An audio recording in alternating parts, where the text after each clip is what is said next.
Any সুযোগ সুবিধা বা যে কোনো কিছু আমরা তাদেরকে ওপেন আর্মে ওয়েলকাম করব।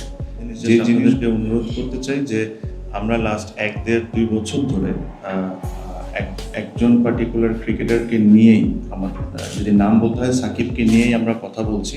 But I will also request, যখন আমরা এই প্রশ্নটা করেন, আমাদের 3জন ক্রিকেটার, 3জন এক্স ক্যাপ্টেন মাশরাফি মুর্তজা, নাইমুর রহমান দুর্জয়, সাকিব আল হাসান একই ধরনের সিচুয়েশনে আছে। তো it is not right for me to sit here and talk about only one particular cricketer.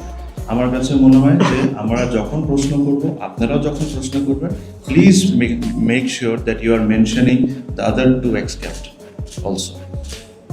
যে বিষয়টা আছে আমাদের তরফ থেকে ক্রিকেটিং এনি সুযোগ সুবিধা বা যে কোনো কিছু আমরা তাদেরকে ওপেন আর্মে ওয়েলকাম করব। যে জিনিসগুলা যে লফুলি যে জিনিসগুলো আছে, আপনি আমাদের মিনিস্টার সাহেবও বলেছেন, উনিও বলেছেন যে এটার প্রতি আমরা নমনীয় হব, ওনার তরফ থেকে বলেছেন। অ্যাজ ক্রিকেট বোর্ড আমাদের তরফ থেকে ক্রিকেটিং যেসব জিনিসে আমরা হেল্প করতে পারি, will always there, will welcome them with open arm, যদি ওনাদের ওই সমস্যাগুলো ওনারা সমাধান করে আসেন।